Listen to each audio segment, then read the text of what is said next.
Hey friends, welcome back to the Live with Audacity podcast.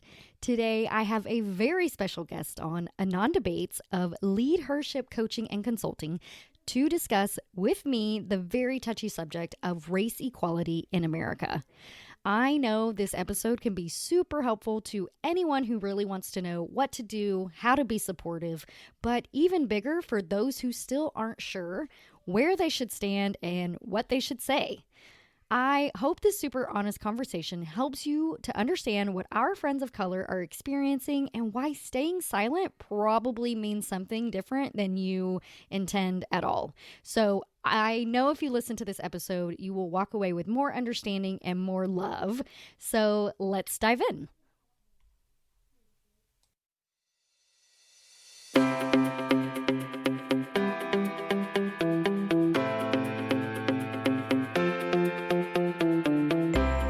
You're listening to the Live with Audacity podcast. I'm your host, Melissa Stewart. Audacity is defined by Merriam-Webster as intrepid boldness or disregard for normal constraints. And that's exactly what we have here. The Live with Audacity podcast is aimed at giving you the courage to explore your someday dreams, do things your way, and start making things happen in your life right now. I'm a mama of 4 kiddos ranging from college student to kindergartner, wife to a high school football and track coach, and a multi-passionate entrepreneur. Together with my guests, we're going to teach you how to live with audacity and intentionality, discover and utilize your unique skills and talents, and step into who you are meant to be in order to make your someday dreams a reality. Are you ready? Here we go.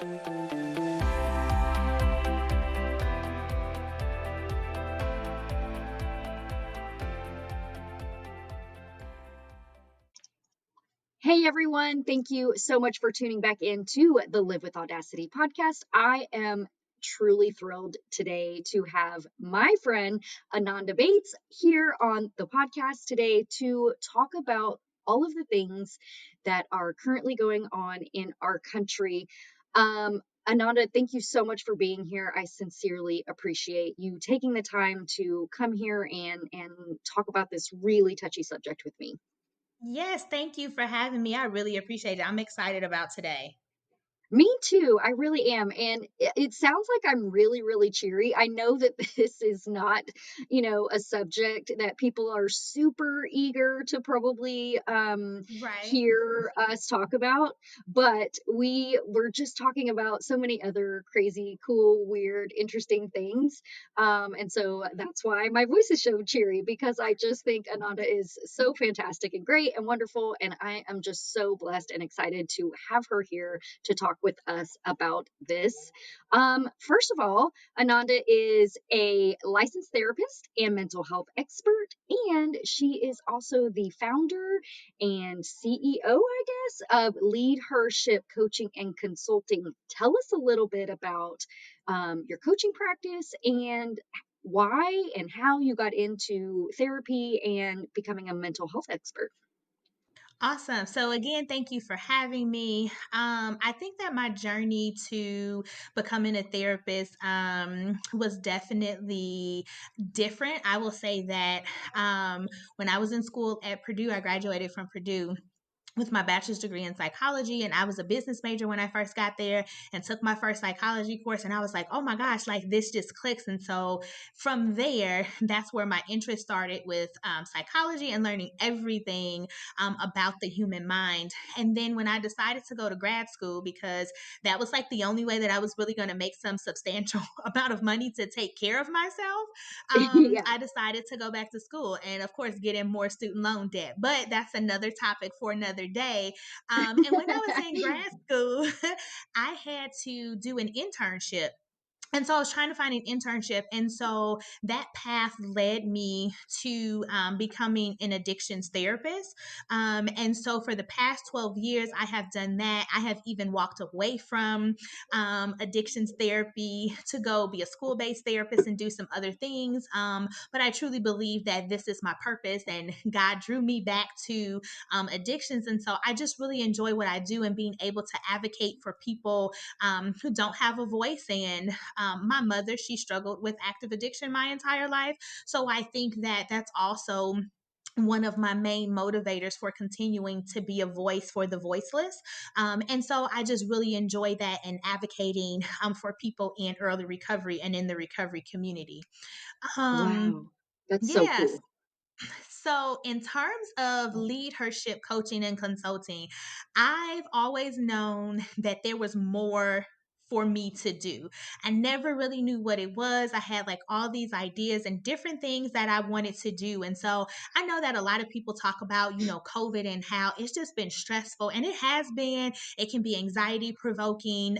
It's been very stressful, but it's also been a blessing for me because that's when I launched leadership coaching and consulting. And Love it.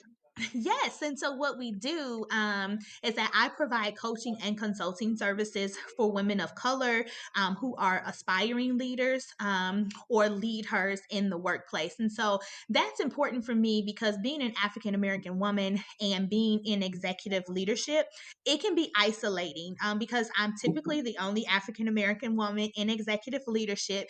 And so sometimes I feel like I'm on a deserted island. And so one day I was sitting in the parking lot at work and I said, well, I know if I feel this way, that there are other women that feel this way as well. And I literally made a Facebook post and then it just went from there. Oh my gosh, that's so crazy too, because this wasn't that long ago, right? It wasn't. So I launched LeadHERship in April.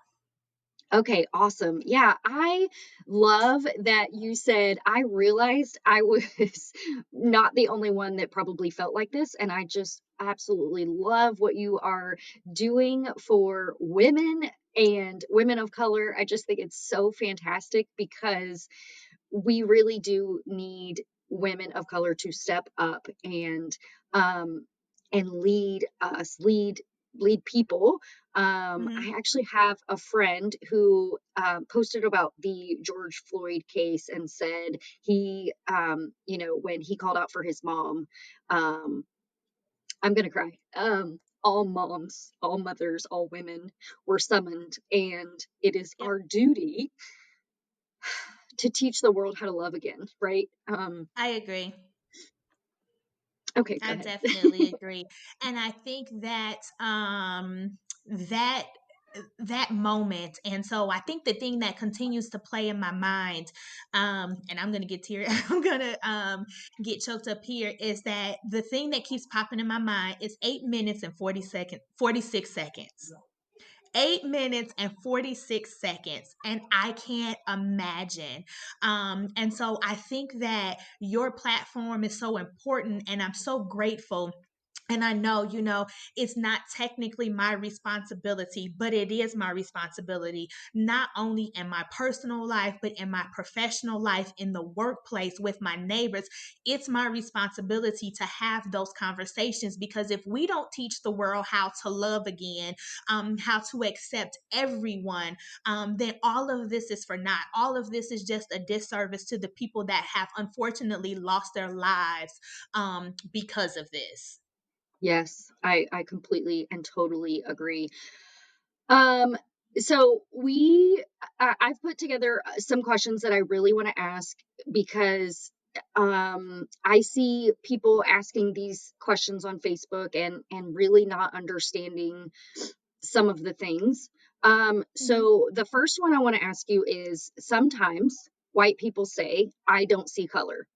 And and I used to say this, 100% used to say this, Mhm. because I think that my generation, well, we're the same generation, our Yes. generation and and younger ones really truly believe that they don't see color because we have been raised with so much diversity. And the civil rights movement happened before our time, and like it's just really never, not never, that's not true, obviously, right? But we've never really, I, it's like, it's true. Like, I don't know how to put this. As a white woman, I really used to think like, I don't see color. I see my friends and I love them. And I judge people Absolutely. based on character and things like that. So tell us why. I know it's wrong, because I get Mhm. it now. But for those people that still don't get it, why is it wrong for us to say that? So first I want to say, and I'll say this again, and I joke about this at my job all the time, and I say that I do not speak for the entire Black Yes, of delegation. course. How, however, I do want to share my personal experiences, the experiences of other people, and just provide a general kind of idea. And so when we talk about and we say like, I don't see color, I feel like for a long time that was the acceptable way to say like, no, I'm not racist. I love everybody. I don't see your color. I love you. I like you. I enjoy being around you because of who you are. I think Right. that the concept of that initially I feel like it was for a good reason, but what has happened that it has caused people to be really blind to what has continued to go on. And so with that, I had a conversation with my CEO who's a white male, and when we were talking about this, he really was shocked. Like he was like, I had no idea that these things were still going on. He was like, I thought that, that we had moved past this and everything. And I said, well, you get to do that. And I say, and when we think Right. about not seeing color, there's a lot of danger, a lot of concern in that mentality. Because first, I always say you can't fix something you can't see. 100%. Yes. Go. So, Yes.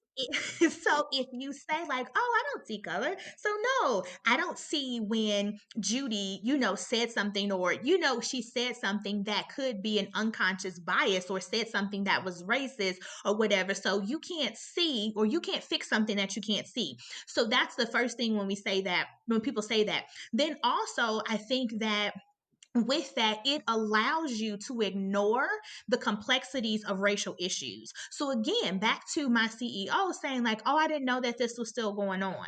And I'm like, "Yes, these things still happen. Like, let me tell you about some of my experiences." And so it allows you to have like that rose-colored lens to ignore the complexities of racial issues, because for a lot of people, you don't have to think about it.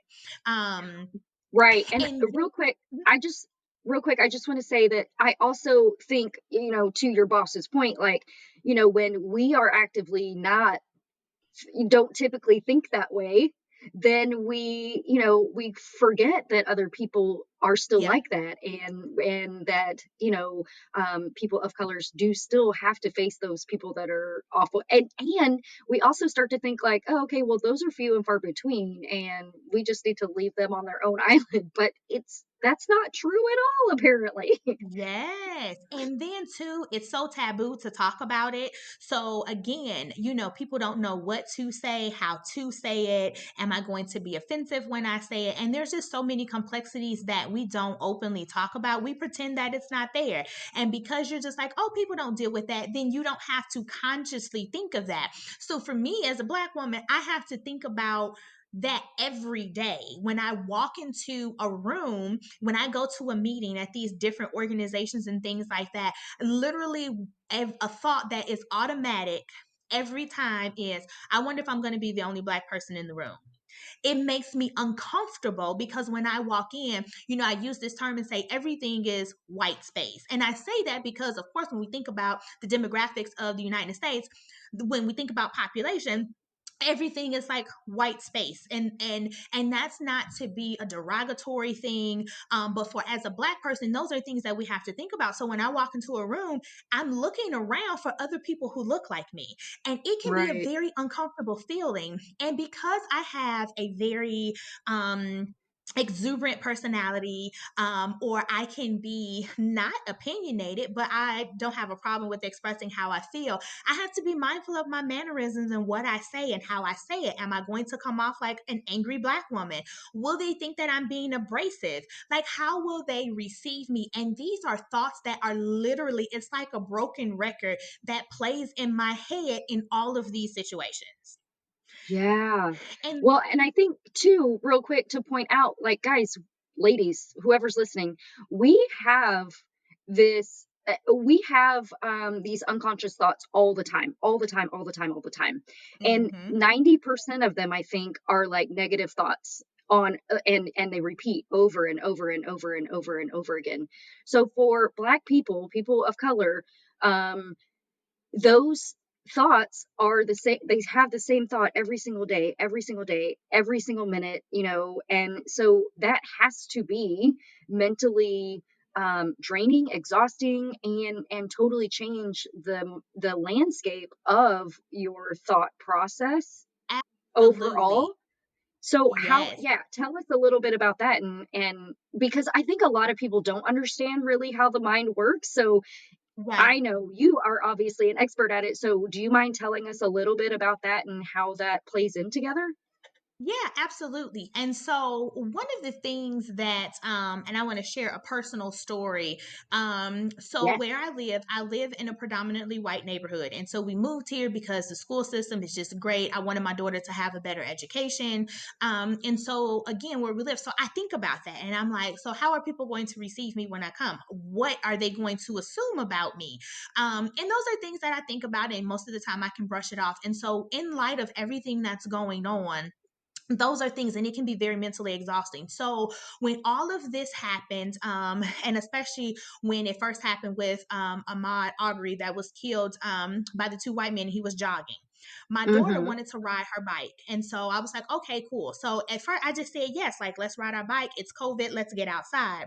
So as we're walking, I'm walking and she's riding her bike, and we're walking down, we're out the subdivision and we're walking on the sidewalk. Out of nowhere it just kind of hits me, what if something happens? What if somebody sees me walking and they think like, oh, well, this happened to Ahmaud, so I can do the same thing. It's just my daughter and I. And the Mm-hmm. entire time we're walking, I ended up turning off my music because now I'm paranoid and I'm scared Right. because he was just jogging, minding his own business. And I'm thinking to myself, well, if that could happen to him, I'm pretty sure there's people in my neighborhood, there's people in this town that may have similar feelings. Does this give them, the cue to say, like, oh, well, if he did it, then I can too? And I literally, Melissa, started thinking to myself, what am I going to tell my daughter to do if something were to happen? That should not be a conversation that I have to have with a 10-year-old to say, if something happens to mommy, if someone stops and says something, I need you to immediately go back to the house and go get my boyfriend. Yeah. And that's a scary thing. And so as we're going through the subdivision, I then see a young black, he was a teenager, black boy, he's riding on his bike, he has a hood on. So then You're like, I'm already want to pull them paranoid. over and be like, hey, make sure you take your hood off. And that's it. It's scary. And again, it was scary. And I didn't know him. And I wanted to stop him so bad, Melissa, and say, I need you to make it back home safely. Can you please take your hood off? And I told my daughter, I said, we can't finish this walk. I need to go home. And she's like, what's wrong? And I said, nothing. I just don't feel good. And we got back to the house so fast. And for the rest of the evening, my anxiety was just so bad. And that is just one example of how that can affect somebody mentally. If you have that experience because of things that have happened around you, I've had people say some pretty derogatory things to me just based off of the color of my skin, to hurt me, or maybe they actually meant it, and it can be devastating. And so, with all of these things taking place, it is a legit concern. I've been pulled over by the police before. And now, even though I'm not a black man, I'm a black woman in a car with my daughter, and I get pulled over in a predominantly white neighborhood. When I tell you I was shaking so bad, when he comes in, I'm like 10 and 2. So everything he said, I'm like, yes, sir, no, sir. And I'm like, he's like, well, can you get this? And I said, I'm taking my hand off the steering wheel. And I'm giving directives like, is it okay for me to Yeah. do that? And he's looking at me like, what is she doing? I'm so scared and I'm fumbling, and I'm like, is he going to take that as there's a You're warrant? Am I thinking, doing yeah. something illegal? Hmm. It was the scariest thing. And I was like shaken up for days after that. And I'm like, because I don't know who this man is. He doesn't know me. I don't know if he has, any unconscious bias or any prejudices, or if he's racist. All I know, I'm a black woman in a car. If these things have been happening, this could be me today. Right. Oh, I would never want to leave the house. It's and And since all of this has happened, honestly, Melissa, I only leave the house if I have to, because it is just that scary. Because like people are so in my town, it's small. The town next to us is bigger, and they've had and hosted like Black Lives Matter protests and things like that. And of course, they've had like anti-protesters down there with rifles and everything. Mm, I was in a group for the town, and the racism and the overt racism and the things that people were saying enraged me so much that I just had to leave the group. And it really does have me fearful. Like, is this a place that I want to continue to live? right. Right. Oh man. Okay.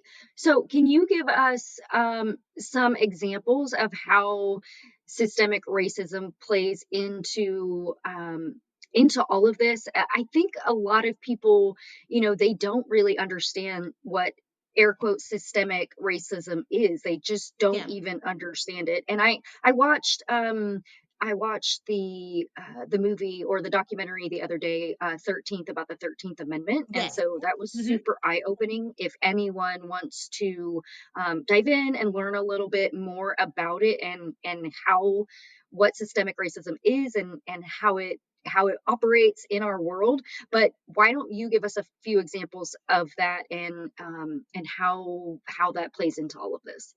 Awesome. So when we think about systemic racism happens when the structures or processes and things like that that we have are carried out by groups that have power, and that can be the government, businesses, or schools. And so systemic racism, I think, has been something that many African Americans have experienced throughout the out time, because the system, and I always say this, the system was never created for us.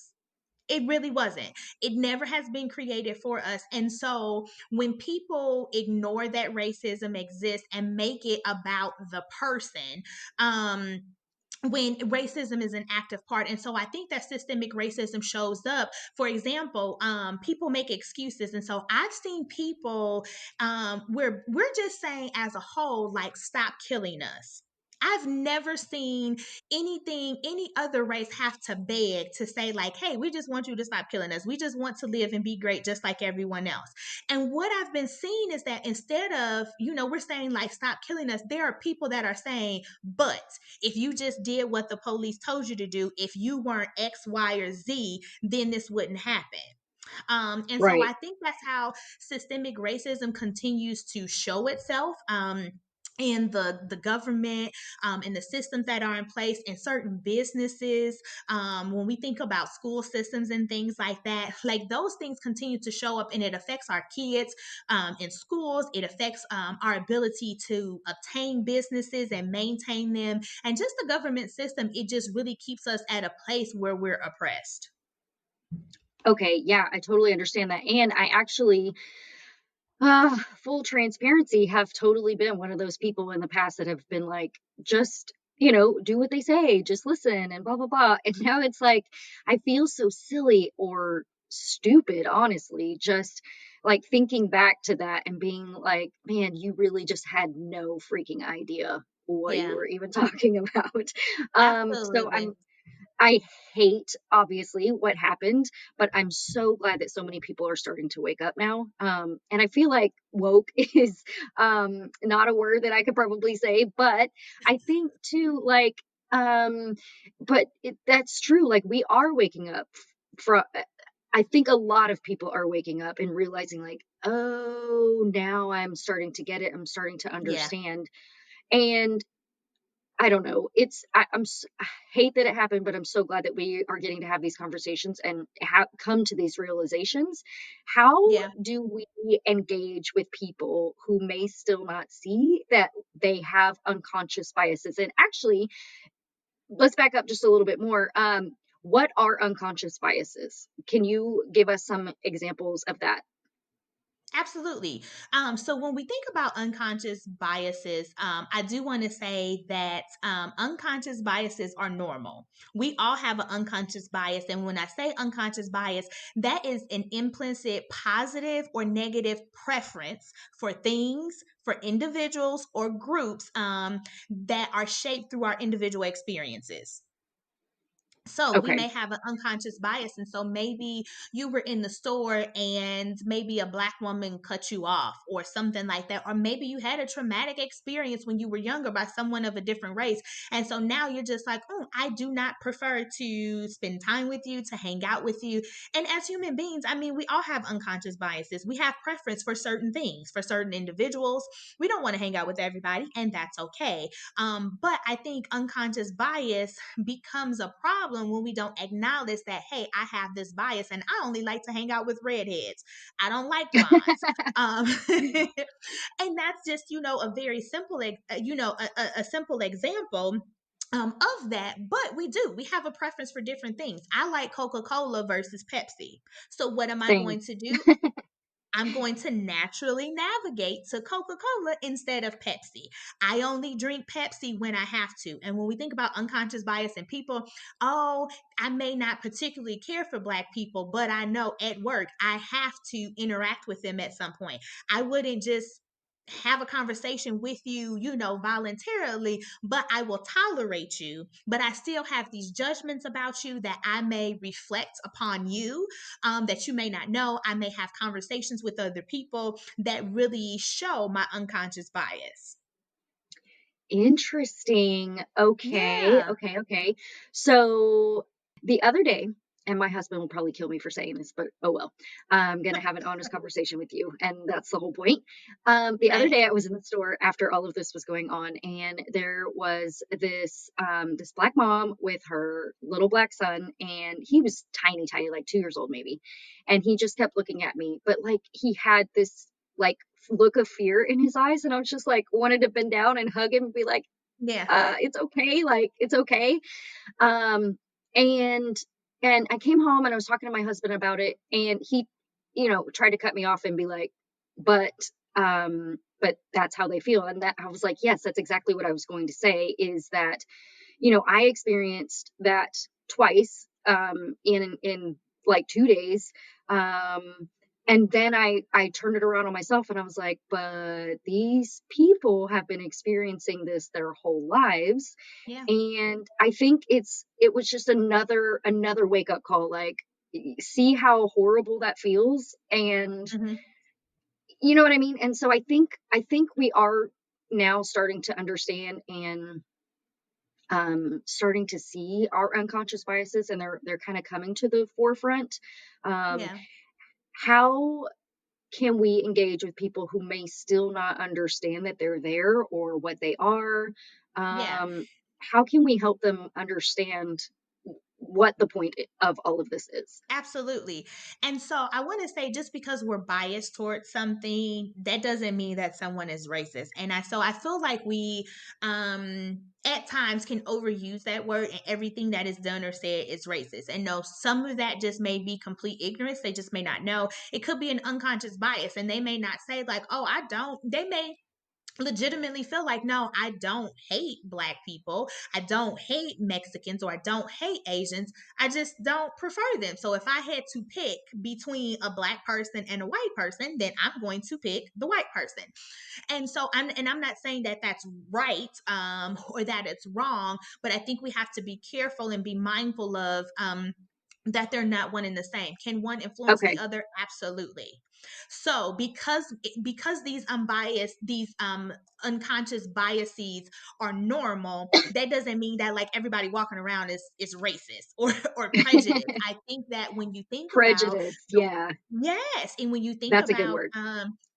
yeah, like, and I think that too, when I think about the way that I was raised around, my family is all Black.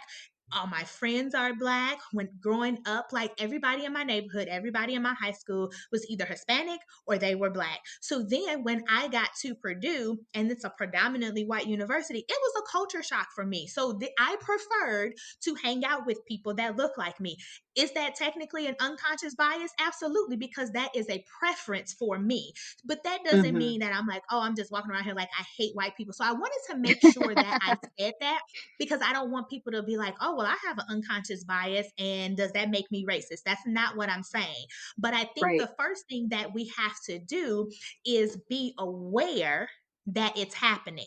So I think for you saying those, talking about those two examples, now you're more mindful and paying attention to where maybe before you probably wouldn't have thought twice about it had it happened Right. a year ago. And so I think that we have to be open minded to acknowledging that we may have them and identifying what they are. And then asking yourself, if somebody has rubbed me the wrong way or somebody has looked at me funny, stop and ask yourself why. If that's making me feel some type of way because they did something, is it because they're Black, or is it just because I don't like their personality, or is it, what is the reason behind it? And so I really think being intentional and being more mindful, even of the language that we use, to try to be as inclusive as possible, and exposing yourself to kind of counter stereotyping experiences. Now, I'm not saying go put on a kente cloth and start, using slang and getting cornrows. I'm not saying to do that. But think about your unconscious biases. If you're just hanging around people who think like you, who look like you, who feel like you do all the time, are you really allowing yourself to be open minded to counter those kind of stereotypical experiences? I love that you said that so much. Yes, obviously, most of the people in the personal development space know that the five people you spend the most time with are the people that influence your life the most. Yes. And so I'm so glad that you brought me to that next question is most of the people that I associate with want to make a difference and help stand up for people of color, here, fellowship with them, and all of those things. Outside of listening to this podcast episode with you and I, how can we get people to how can we help? How can we move forward? How can we expand our lives and our businesses so that we are more inclusive and have more diversity in our lives? Where do we start? Um, oh my gosh, that's a loaded question. There's so many I things. So I know, I think know. I think Take the your time. most important I think the most important thing that that you can do, and when I say you, that's every whoever, Of course. is to move past that fear and have those difficult conversations. I think that, and I always say, so funny that we're talking about this, because a part of LeadHERship, I've been working with a company that is predominantly white out in California, and I've been working on with them on being more inclusive, having these difficult conversations in the workplace, because I always say, like, yes, we can leave our personal problems at the door when we come to work, but I can't take off my skin color. I Right, can't change that. And there may be people in the workplace that may treat me differently because of that. So I can't do that. And so I think that what I've appreciated from people is that they have said, I don't know what to say, Ahnonda. I'm scared to say this. My CEO has said the same thing. Like, I don't want to put my foot in my mouth. I don't want to be offensive. And I think that's the biggest thing. And maybe why people haven't stood up and said something before, because they didn't want to right, be offensive. And I say, just like I told you, because I know that your heart is in the right place and you don't mean, you mean well, I'm not going to be defensive if you say something that I'm just like, oh, you probably shouldn't say that to anybody else. Because I know, how are you going to learn? Because you don't know what you don't know.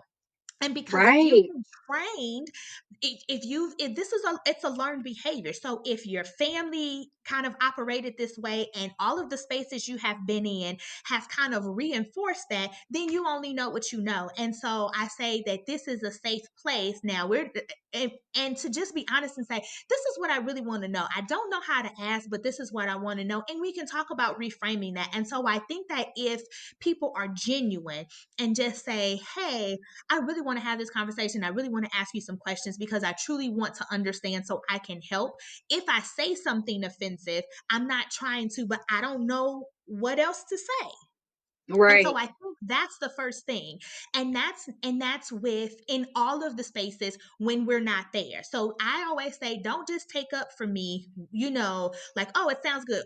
Are you taking up for me when I'm not there? That means with your family and your friends, that may be racist. Are you standing up and for what's right in that moment?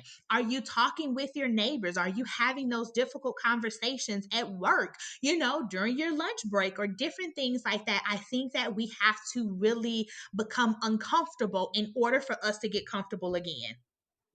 Yes. Oh, that's so good too, right? And I think you're spot on. I don't know anyone um that I have tried to ask a question to, or be delicately asking a question to, that has ever said like, no, I'm not going to talk to you about this, or I'm nope, Right. like you, nope, sorry, not going to help you. There Yeah. are, everybody really, I feel like, really does want to help. Of course, it's not your responsibility. There's tons of things I can Google on my own and learn, and tons of podcasts or whatever. But when we do have a question, I think it is super important to go to someone that you really love and care about Yeah. and let them know, like, I love and care about you so much, and I just want to understand you more. I think that's totally okay. And most people are 100% open Our to that. and I think that people appreciate that because for too long we've ignored. It's like there's been this big elephant in the room and we're going to pretend it's not there. I don't want to talk to you about it because you're not going to understand what that means, or you're going to try to justify, minimize, or deny my experience. And so my experience is my own, so you can't tell me how to feel about it, but I want to be able to feel safe with you to say this is my experience and feel validated. Not but if you would have just followed and did what he said, or maybe it was this and it wasn't because of that, I think that's where those conversations, why on for me, I'm like, I don't know if I want to have this conversation with you, because if you're just going to justify it, then there's no point to have that conversation. And then on the other end, I think moving past that fear to say, you know what, I love you and I care about you enough, and I don't want to pretend that this isn't happening. Like, I see that this is happening. What can I do to support you? And one of my good friends, that I used to work with, she has been amazing. She's been an amazing support and ally. And her only question is, like, what can I do to support you? Or she'll text me and be like, I don't understand what this means. Like, I'm just, a white girl who has no idea what this means. Can you explain this to me? And because we've been friends for so long and I know her, I'm like, I know that your heart is in the right place. So let me explain this to you. And we've been able to have very intellectual conversations and to be able to see both sides of the coin. So I think Yeah. that that's really helpful, to be able to do that. And so there's some other things that I can think of.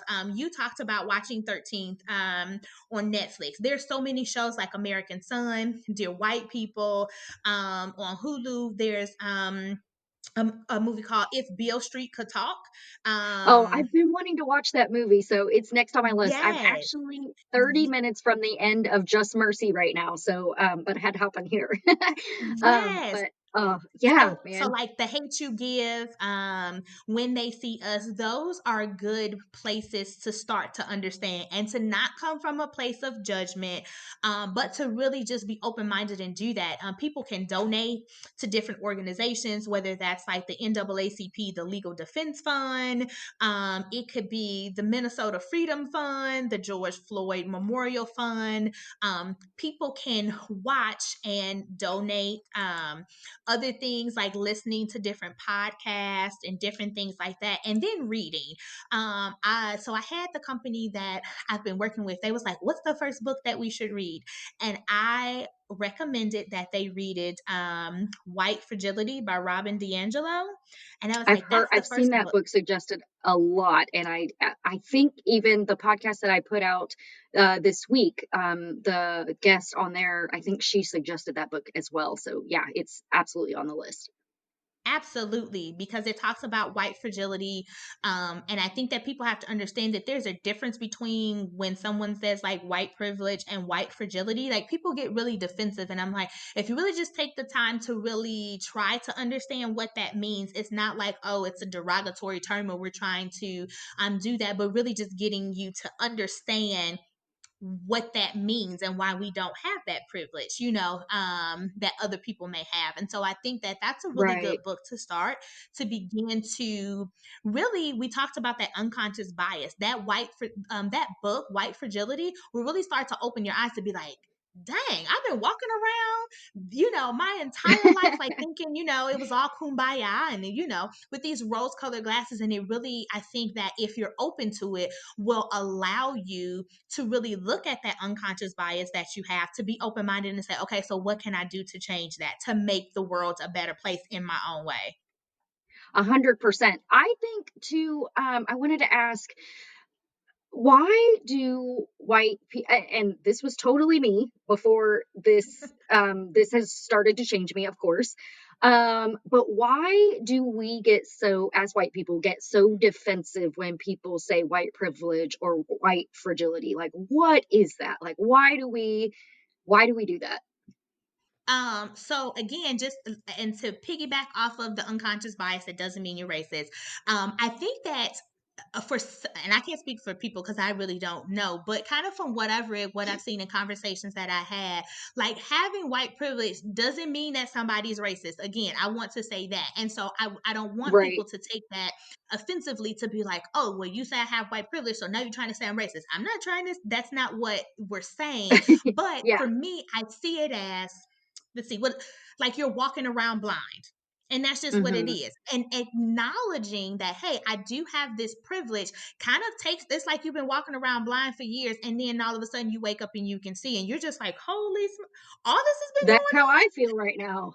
Yes. And so it's basically like, it's, how do I want to say this?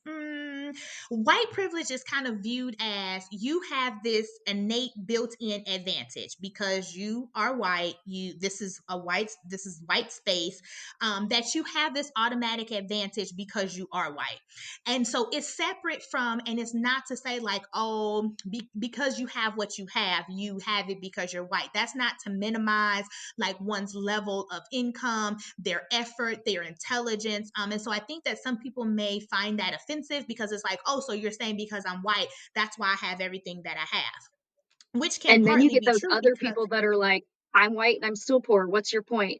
You know what I what's your mean? point? Absolutely. However, if it came down to a white person that was poor and maybe an African American person, that white person is probably going to get more preference than a black person would, if that makes Right. sense. Yeah, yeah, And yeah, so, for totally. example, yeah. And so, for example, so like if we think about businesses, and if you have a company that, let's say they have 100 employees and maybe 10 of those are black, that could be a part of, white privilege, because the business leader, the CEO, doesn't hire very many people of color. Then that means that white people are in a position that they have more economic opportunities. So then this goes back to how we were talking about the systemic racism in businesses and things like that. And having the ability, they maintain the power dynamic, because if everybody in the company is white, if everybody in executive leadership is white, we really don't hire that many people of color, then that becomes very disproportionate. And Right. then that Okay. cycle just continues to repeat itself. So we don't have, the opportunities maybe that someone else does. Now, that's not to say, because I've worked hard for everything that I have, and I don't, say like, oh, well, give me this just because I'm a person of color. I believe that I've had to work hard for everything that I have. And that's not to say that, but that's just an example. And with that, you have the privilege of, you can walk outside of your door, how we were talking about, and you don't have to worry about the things that I do. That's a privilege Mhm. to me. 100%. Yeah. Completely agree. Yes. And so this white privilege, I think that it can be a weapon depending on who's carrying it. So it can be a weapon to continually like perpetuate, consciously or unconsciously, like racism. It can be on the surface, or it can be deeply embedded. And so it can be, hey, I'm going to use my privilege because, people may listen to me and my platform to share and talk about what people of color are experiencing. And so privilege is different from white fragility. And white fragility is more so like, a discomfort or a defensiveness on the part of the white person when they are confronted by information about racial inequality. So then they get very defensive or they get very uncomfortable.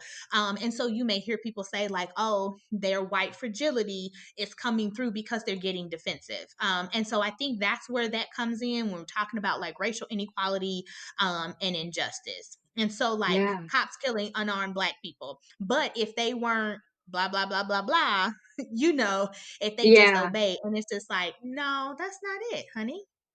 Yeah, no, I completely agree. Wow, my brain is like just exploding everywhere.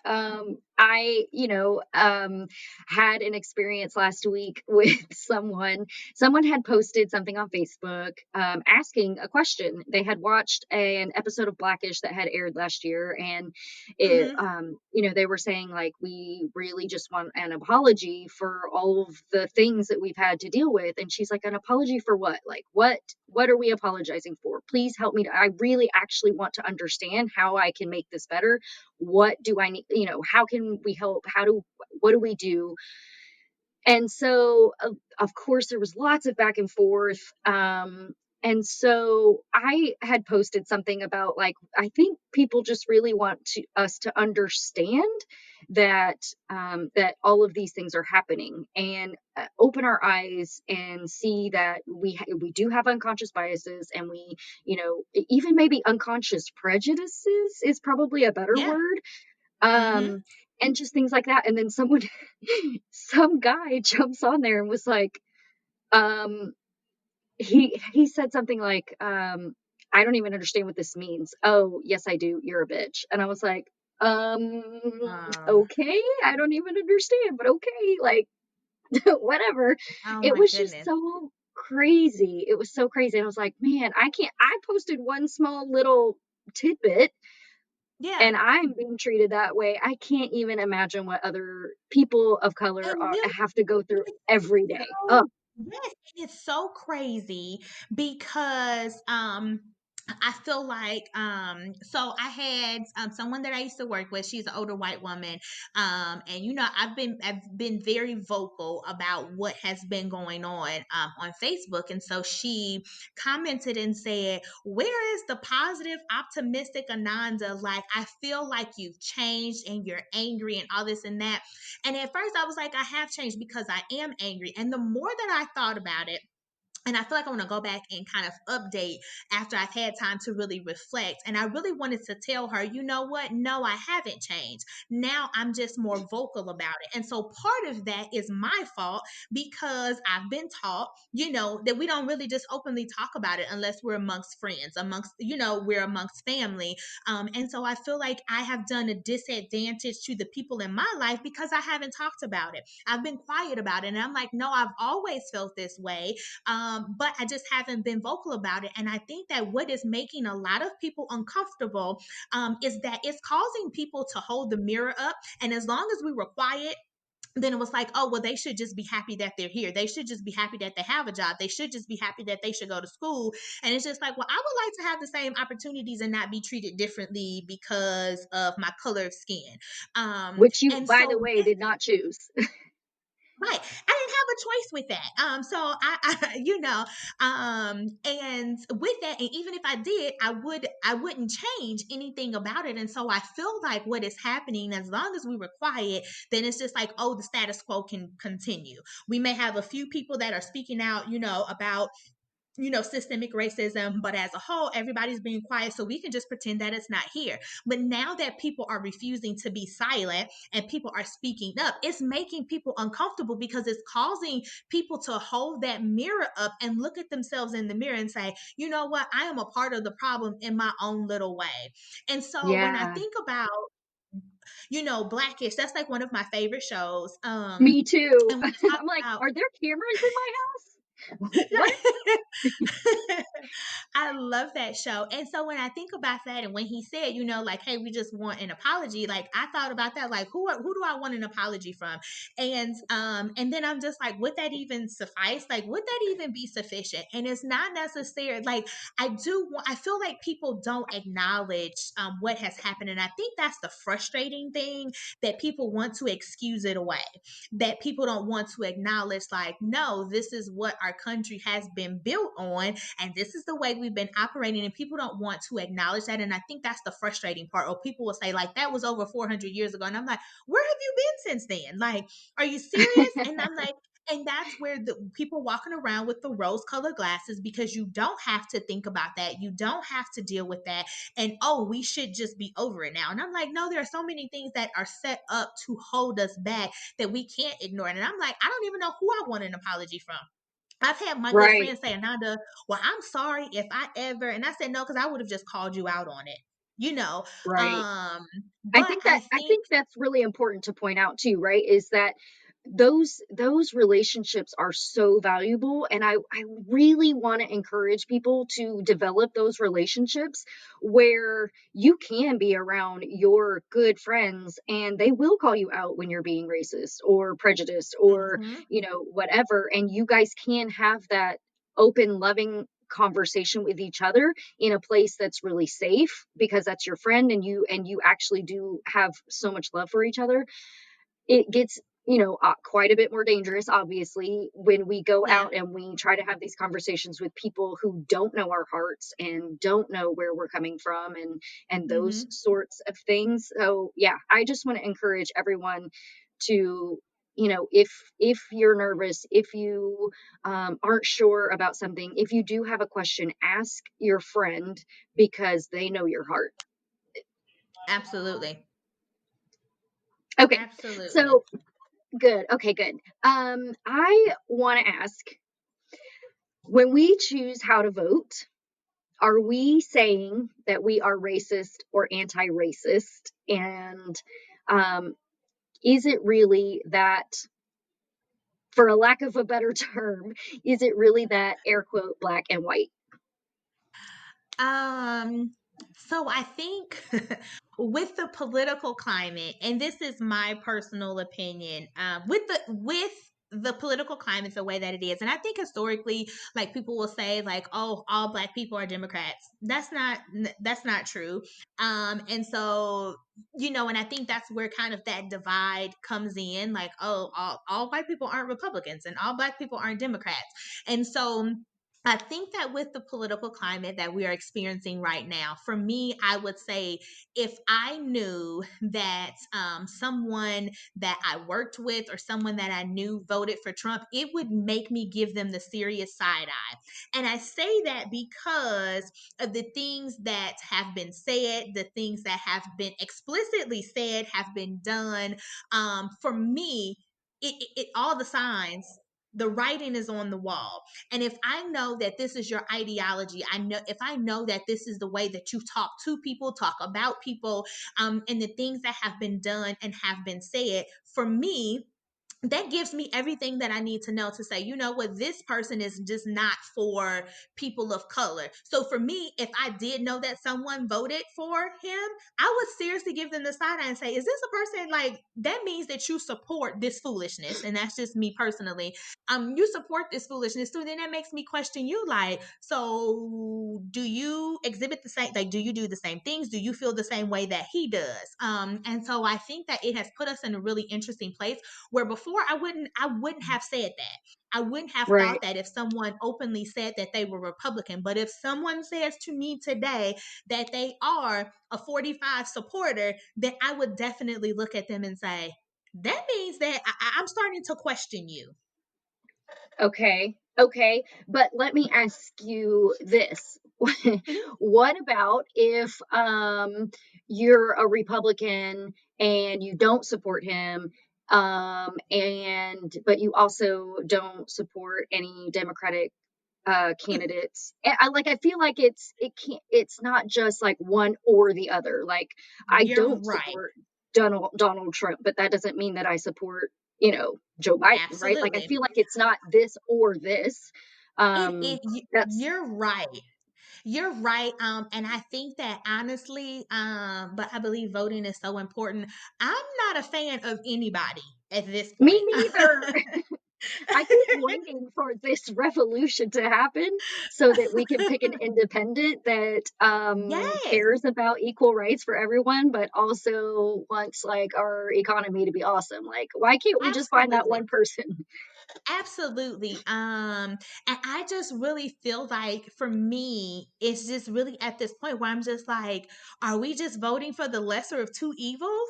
But this person is still Yeah, evil, but it just feels like it's the lesser of two evils. And so you have a lot of people who are saying, well, I'm just not going to vote. And so I think that voting is so important, not just presidential election, but as a person of color, voting locally, because these are the people that are implementing changes and laws and things like that in your community that directly impact you. And so we have to be more informed.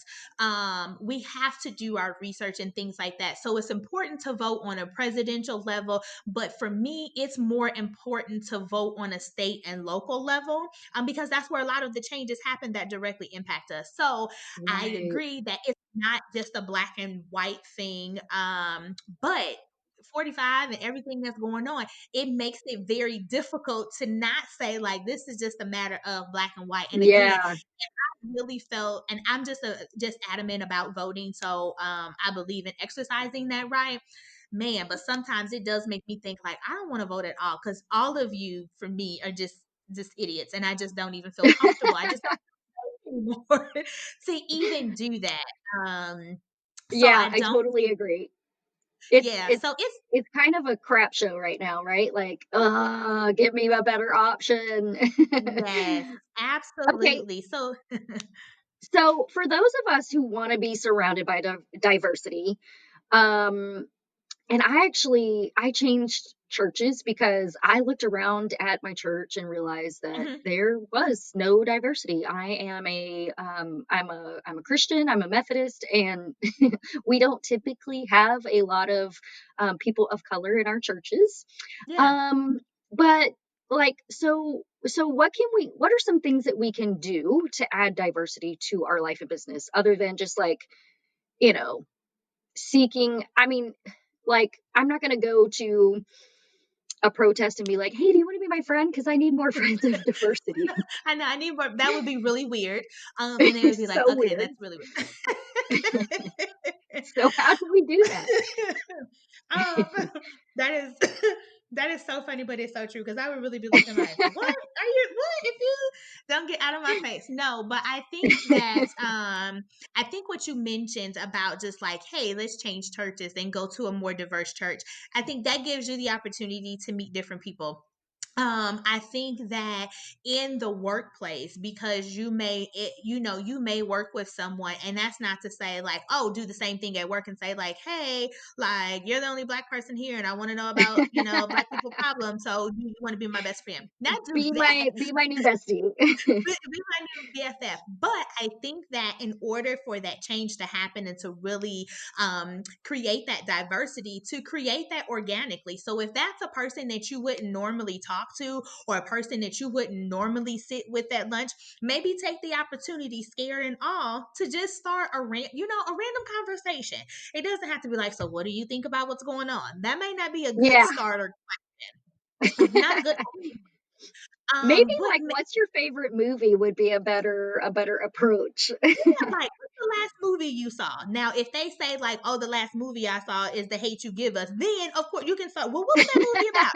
Then, that can spark some conversation. But like, oh, just having conversation about everyday things, and it's so crazy because I've had so many people because of that say like, oh, well, I didn't know this. They learn so much just about me and about like my culture and just things that we do that may be differently over time, and those things just kind of grow organically.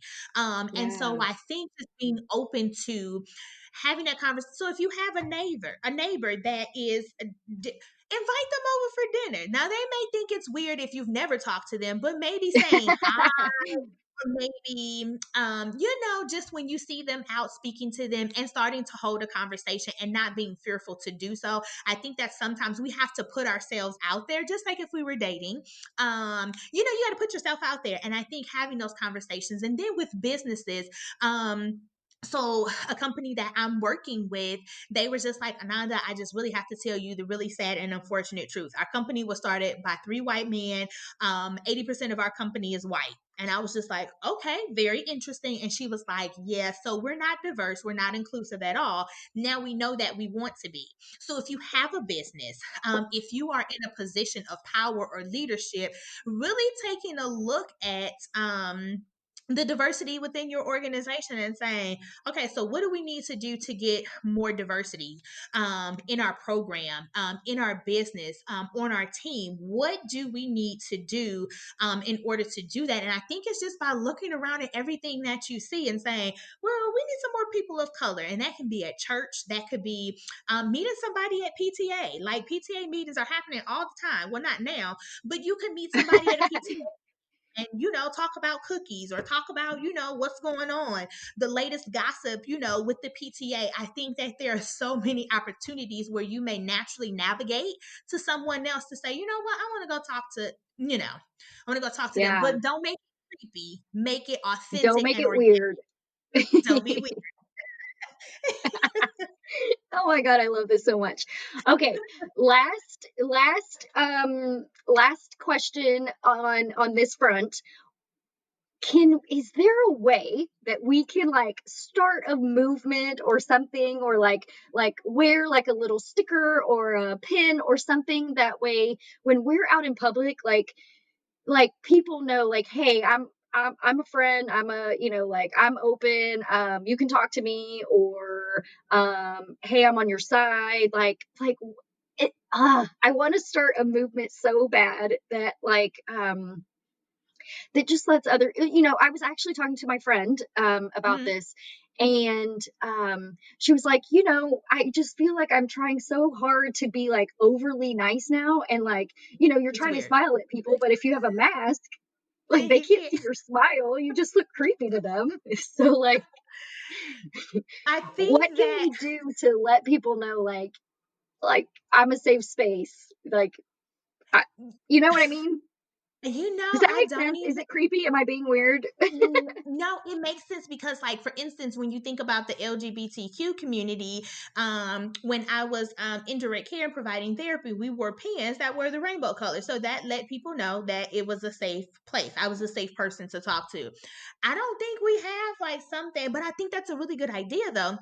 We don't have something to be like, oh, so that means that they're in solidarity with me. Now, if I were to see, someone, a non-person of color that had on a Black Lives Matter shirt, then that automatically lets me know you're down for the cause. And Right. I want to say this, for those who are listening, because this is another point I think that rubs people the wrong way when people say Black Lives Matter. That does not mean that all lives don't matter. Of course, all lives matter, but all lives can't matter until Black Lives Matter, because obviously they're not mattering right now. So we can't say that all lives matter. Just like if a house was on fire, and they're putting it out, we can't say like, oh, well, why didn't you do that for my house? Well, your house is not on fire. Our house is on Right. fire right now. And I That's the think that best I'm meme like, on Facebook right now, by the way. Totally the best meme on Facebook right now. yes. And it's so true. That doesn't mean that we're just like, oh, just screw everybody else. But we can't truly say that all lives matter until we acknowledge that this is happening in our country. We need to do something about it. So I just wanted to say that because that's another common thing that Yeah. I've been seeing on Facebook. So, but back Yeah. to your question, there isn't like a pin or like a ribbon, but I think that's a That's really okay, good girl. We're gonna idea. make one. We're gonna make one. We're gonna get a cute little red heart that we can Yeah, wear. And I feel like all of our hearts are red, so we should all wear a red yeah, heart and know that we're in solidarity together and love each other. If you want to just write a red lipstick heart on your arm or your hand, if you're not wearing gloves, or a pin yeah. or a sticker or something, I think I want people to know that I'm in solidarity with them, and I want them to feel safe. I want them to feel okay. I don't want them to, like you said, I'm going out and now I'm kind of freaked out, like, "Ugh, I don't really know what people are going to think of me anymore." And Yeah. not that that's new, right? But just like, just so people know, like, hey, we're good. Like, I got you. Yeah, and And I think that real it's comforting, being out and knowing like, okay, she has a red heart. That means, she's down for the cause. She's all right. That's comforting to know when you're in that space and you could be anxious or fearful of what may be said, what may be done, especially when I'm in the grocery store. So I think that that's a really good idea. Yay, cool. Let's do it. I actually really did want to go back real quick to Mhm. Black Lives Matter versus All Lives Matter. Yes. I think real quick, just that, like you said, of course, um, um, all lives can't matter until Black Lives Matter, and that people aren't really understanding that. Hmm. And like you said, it doesn't mean that all lives don't matter. But right now we're dealing with this particular situation that Black lives do matter. Yeah. What do you say to the people that are coming out and saying, I hear what you're saying, but there are lots of other races that have endured racism as well, like the Asian community or Hmm. Hispanics or whatever. What is how like what's the thought behind that?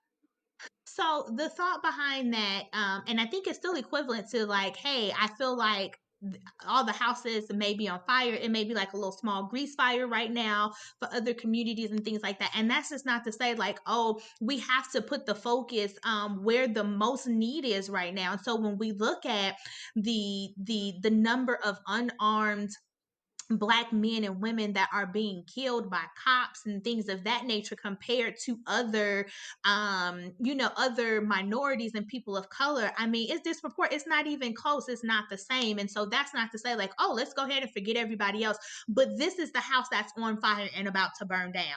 That doesn't mean Right, that after we put the fire out then we can focus on other things. Like right now this is the priority. That doesn't mean, that's just like saying, like, if you have 4 kids in the house, of course you're gonna be paying attention to your kids. But if one of them hurt themselves and they are in desperate need of mommy or daddy, then that doesn't mean I don't love my other 3 children. This my right, child that is hurting right now, that is in danger. They need me the most. And I relate that back to the Bible. When we talk about the sheep, he left the one. I mean, he left to go get the one and left the 99. That doesn't mean the 99 weren't important, but the one went astray. So we have to go back and right, grab that one and bring them back into the fold. So when I think about that and think about relaying that to our, even though I have one child, but if I have more than one child and my daughter, she desperately needs me and it's a life threatening situation, I'm not going to be like, it's okay. Like, I'm not going to, that's where my focus is. I still love my right. son or my other daughter. That doesn't mean I love you any less, but I need to give you some special attention. I need to give you some love right now because you need it. Right, right, right. Yes. Oh, I love this so much. This has been so, so, so incredible. I have had so much fun hanging out with you and laughing with you and talking to you about this. Tell everyone where they can find more information about you. Awesome. So on Facebook, my business page is Lead Her. So LeadHER, LeadHERship Coaching and Consulting. I can be found on Instagram, and it's the @ the LeadHERship Coach. And my website is coming soon. It's www.theleadhershipcoach.com. So I am really excited about things that are to come. Yeah, me too. And I, of course, am going to put all of those links in the show notes. Let's do a quick rapid fire real quick because I do this with all of my guests and their answers are always so intriguing. What is a book, article, person, or talk that has changed your life? The Secret by Rhonda Byrne. So good, Oh my right? gosh, I love it. It has truly been transformational. You know what's so funny is I actually had a conversation with a friend about that book, and I was like, I watched it, or sorry, I watched the movie, read the book, and it was all good, and it was so awesome, and it changed my life. But then like I did a lot more digging and deep diving into my past and overcoming that stuff. And then I Mhm. rewatched it again and my brain was just like exploding all over the place. Like, whoa, it's like Yeah. I really get it now. And so, yeah, I 100% love it. Yes. Um, Tell me, what was your dream job as a kid?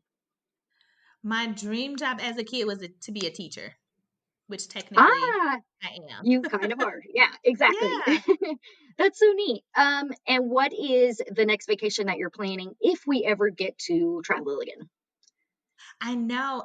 So the next vacation we're planning is either a cruise, a Christmas cruise, or I've been trying to get to Puerto Rico again for my birthday, and that of course didn't happen this year. So either the Christmas cruise at the end of the year if we can travel, or Puerto Rico next year for my birthday. I love it. I love it. So awesome. What was your, I can't talk. What is your favorite Friday night at home?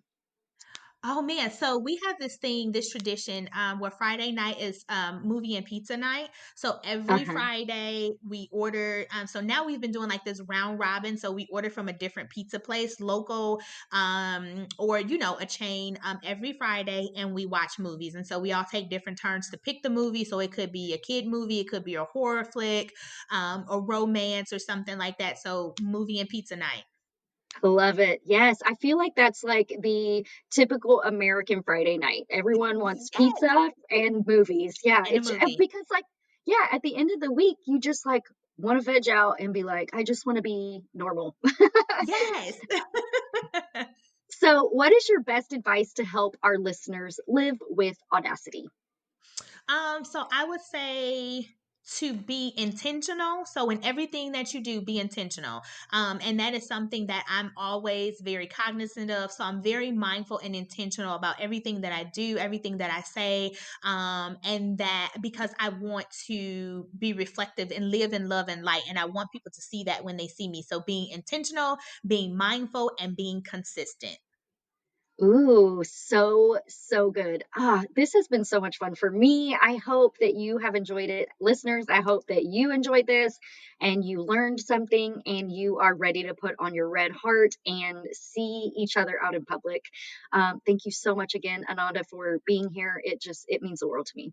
Yes, thank you so much for having me. I really, really appreciate it, and I have enjoyed this so much.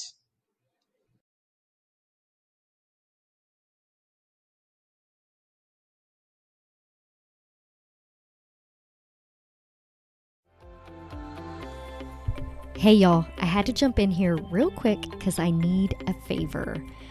If you are loving the Live with Audacity podcast, I need you to do me a big solid favor and share it with your friends, share it on social media, and go to the Apple iTunes link and click subscribe, rate it, review it. I need to know your feedback, and I want to keep putting this out for you, so I really need your help to get the message out. Thank you so, so much for your loyalty and your super kind and sweet words. They mean so terribly much to me.